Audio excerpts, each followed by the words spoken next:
Welcome to This Week This Morning, the weekly video that recaps the most important tax and legislative updates for businesses and individuals.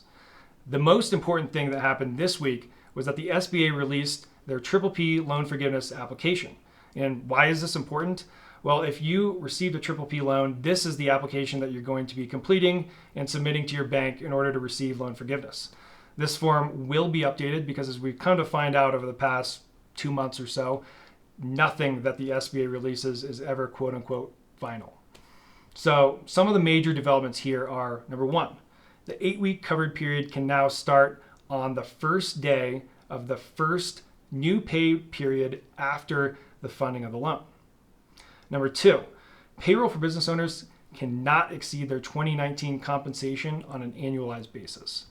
So if you were paying yourself $100,000 on an annualized basis during this 8-week time period, expecting to get loan forgiveness for all of it, and in 2019, let's say you only paid yourself $50,000, well, unfortunately, only half your payroll is going to qualify for loan forgiveness. The other half will not because of that 2019 limitation.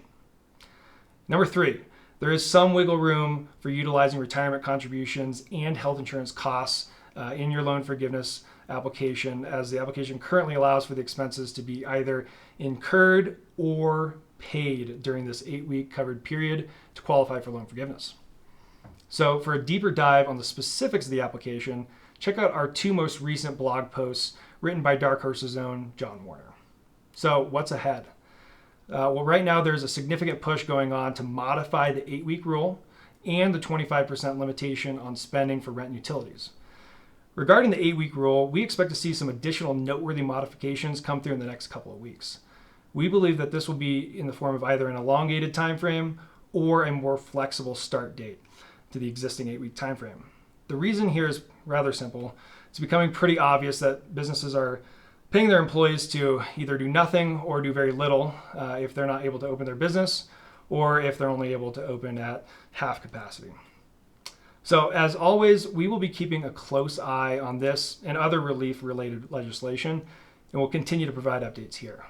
And if you haven't formulated a plan to maximize your loan forgiveness, you need to start now, as you will not be able to change history after the fact. So if you need help, reach out to your Dark Horse CPA or send us an email at info@darkhorsecpa.com.